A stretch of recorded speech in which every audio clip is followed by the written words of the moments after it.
Hello friends, how are you all friends, welcome to alpha plus equity. दोस्तों, Israel और पाकिस्तान के बीच में जो वार चल रहा है उसको आज 15 दिन हो चुके। 7 अक्टूबर को हमास ने इजराइल के ऊपर अटैक किया था और इजराइल ने इसकी बदला लेने के लिए हमास के अगेंस्ट एक वार डिक्लेयर किया था। और इस 15 दिन में दोस्तों आप देख सकते हो कि इजराइल ने गाजा की क्या हालत किया है। आप इन पिक्चर में देख सकते हो कि गाजा की हालत कितनी बद से बदतर हो चुकी है। दोस्तों, इजराइल की जो वार है इसके वजह से हमास के लोग तो मर रहे हैं, लेकिन गाजा में जो इनोसेंट पीपल रहते हैं उनकी भी मौत हो रही है। गाजा में एक हॉस्पिटल को डिस्ट्रॉय कर दिया गया जिसमें काफी सारे मासूम लोग थे। दोस्तों, आज के इस वीडियो में हम लोग ये डिस्कशन करने वाले कि ये जो वार चल रहा है इजराइल और पाकिस्तान के बीच में, इसका क्या इम्पैक्ट आएगा वर्ल्ड की इकोनॉमी के ऊपर एंड इंडियन इकोनॉमी के ऊपर। वैसे तो दोस्तों ये जो वार है वो दो छोटे कंट्रीज के बीच में लड़ा जा रहा है, लेकिन इसकी जो इम्पैक्ट है वो पूरी वर्ल्ड की इकोनॉमी के ऊपर आने वाला है। दोस्तों, वार कभी भी किसी भी इकोनॉमी के लिए अच्छा नहीं होता है। वार का एक बहुत बड़ा इम्पैक्ट पड़ता है किसी भी इकोनॉमी के ऊपर। दोस्तों, वार की वजह से जो रिसोर्सेस है वो काफी ज्यादा लॉस होता है। जो भी कंट्रीज वार लड़ते हैं वो काफी ज्यादा monetary resources and human resources use करते हैं इस वार को लड़ने के लिए। और अंत में क्या मिलता है दोस्तों, ये सिर्फ और सिर्फ ये जो रिसोर्सेस है वो लॉस हो जाता है।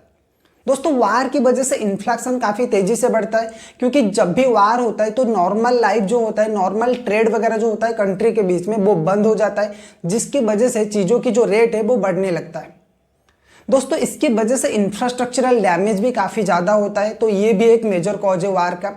दोस्तों, उसके बाद आता है कि जियो पॉलिटिकल रिलेशनशिप। दोस्तों, जब भी हिस्ट्री में कभी भी वार हुआ है, चाहे वो वर्ल्ड वॉर 1 हो, वर्ल्ड वॉर 2 हो, इसकी वजह से जो पूरी वर्ल्ड की कंट्रीज है वो दो हिस्से में बढ़ जाते हैं और इसकी वजह से कंट्रीज के बीच में जो तनाव है वो और ज्यादा बढ़ जाता है और इससे कंट्रीज की जो रिलेशनशिप है वो और ज्यादा खराब होता है। और ये सारे चीजें दोस्तों वर्ल्ड इकोनॉमी को बहुत ज्यादा अफेक्ट करती है। दोस्तों, अब बात करते हैं कि इस वार की वजह से वर्ल्ड इकोनॉमी के ऊपर क्या इंपैक्ट आने वाला है। दोस्तों, IMF ने ये प्रेडिक्ट किया है कि जो वर्ल्ड इकोनॉमी का ग्रोथ है वो 2.9% हो जाएगा 2023 में। दोस्तों, इस वार में काफी सारे कंट्रीज इजराइल को सपोर्ट करते हैं और काफी सारे कंट्रीज पाकिस्तान को सपोर्ट करते हैं। अगर इजराइल के हम सपोर्टर की बात करें तो इसमें इंडिया है, US है और जो यूरोपियन कंट्रीज है वो सब इजराइल को सपोर्ट कर रहे हैं। और पाकिस्तान के सपोर्ट में अगर हम बात करें दोस्तों, तो मिडिल ईस्ट कंट्री जो है, चाहे वो आप UAE की बात कर लीजिए, ईरान की बात कर लीजिए, जॉर्डन की बात कर लीजिए, इजिप्ट की बात कर लीजिए, ये सारे के सारे पाकिस्तान को सपोर्ट करते हैं। तो इसकी वजह से दोस्तों जियो पॉलिटिकल रिलेशनशिप काफी ज्यादा खराब हो सकता है आने वाले दिनों में। दोस्तों, जो मिडिल ईस्ट कंट्रीज है वो पूरी वर्ल्ड की 30% ऑयल की डिमांड को फुलफिल करते हैं। जो मिडिल ईस्ट कंट्रीज है वो सर पूरा ऑयल की जो डिमांड है वर्ल्ड की उसका 30% वो लोग कंट्रीब्यूट करते हैं। तो अगर वो लोग आगे जाकर इस वार में शामिल होते हैं तो वो क्या करेंगे, ऑयल प्रोडक्शन कम कर लेंगे, जिसकी वजह से दोस्तों ये वर्ल्ड इकोनॉमी को काफी ज्यादा इंपैक्ट करेगा। दोस्तों, ऑयल एक ऐसा चीज है जिसकी वजह से पूरी इकोनॉमी चलता है, क्योंकि इसी की वजह से ट्रांसपोर्टेशन हो पाता है, जो इंपोर्ट एक्सपोर्ट होता है कंट्रीज के बीच में वो हो पाता है। तो अगर ऑयल प्राइस बढ़ता है तो उसकी वजह से क्या होगा, इन्फ्लेक्शन बहुत हेवीली बढ़ेगा। दोस्तों, अब बात करते हैं कि इस वार का इंडियन इकोनॉमी के ऊपर क्या इंपैक्ट आने वाला है। दोस्तों, वैसे तो ये जो वार है वो हमसे 4500 किलोमीटर दूर लड़ा जा रहा है, लेकिन इसका जो इम्पैक्ट है वो इंडियन इकोनॉमी के ऊपर भी आएगा, क्योंकि दोस्तों हमें ग्लोबलाइज दुनिया में रहते हैं। तो अगर कोई भी दुनिया में कहीं पे भी कुछ भी वार लाइक सिचुएशन होता है तो इसका डायरेक्ट या फिर इनडायरेक्ट इम्पैक्ट हमारी इकोनॉमी के ऊपर आने वाला है। दोस्तों, इजराइल की अगर बात करें तो इंडिया और इजराइल दोनों बहुत अच्छे ट्रेड पार्टनर्स है। पिछले साल इंडिया ने इजराइल को $7.89 बिलियन का गुड एक्सपोर्ट किया है। अगर इंपोर्ट की दोस्तों बात करें तो $2.13 बिलियन का इंपोर्ट इंडिया ने इजराइल से किया है।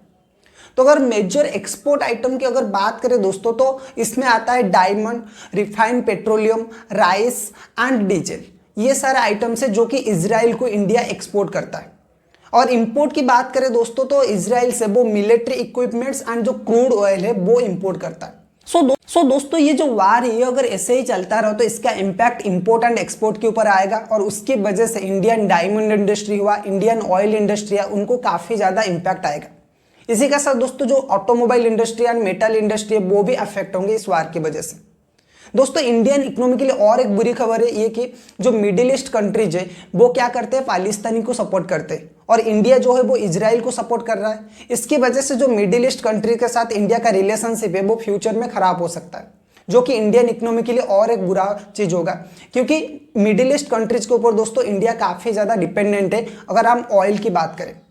अगर ऑयल इंपोर्ट की बात करें तो इंडिया मिडिल ईस्ट कंट्रीज के ऊपर काफ़ी ज़्यादा डिपेंडेंट है। तो इस वजह से अगर मिडिल ईस्ट कंट्रीज के साथ इंडिया का रिलेशनशिप खराब होता है तो ये हमारे लिए एक बहुत बड़ा नुकसान होगा।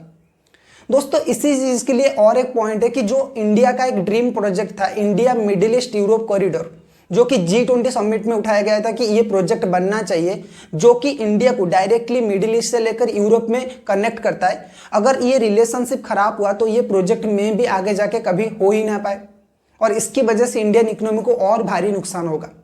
और दोस्तों ये सारे के सारे इम्पैक्ट आगे जाके बहुत सारे सेक्टर के ऊपर देखेंगे। ऑयल इंडस्ट्री हो गया, डायमंड इंडस्ट्री हो गया, ऑटोमोबाइल इंडस्ट्री हो गया, इनके ऊपर देखा जाएगा। और स्टॉक मार्केट के ऊपर भी दोस्तों इसका इम्पैक्ट आएगा। जो भी कंपनीज इन पर्टिकुलर सेक्टर में ऑपरेट करते हैं उनको भारी नुकसान होगा इस वार की वजह से। दोस्तों इसीलिए कहते हैं कि वार में कभी किसी का फायदा नहीं होता है, उल्टा सबका नुकसान होता है। एक छोटी सी वार की वजह से आप सोच सकते हैं कि इंडियन इकोनॉमी का क्या हालत हो जाएगा। दोस्तों IMF ने ये प्रेडिक्ट किया है कि इंडियन इकोनॉमी आगे जाके और स्लो हो जाएगा इस वार की वजह से। इंडियन इकोनॉमी की जो ग्रोथ रेट थी वो 6.4% था, लेकिन इस वार की वजह से वो 6.1% को आ जाएगा। दोस्तों आज की वीडियो में बस इतना ही। अगर ये वीडियो आपको इन्फॉर्मेटिव लगा है तो वीडियो को लाइक करिए, चैनल को सब्सक्राइब करिए। दोस्तों ऐसे इंटरेस्टिंग वीडियो के साथ हम फिर मिलेंगे। Till then keep learning and keep investing.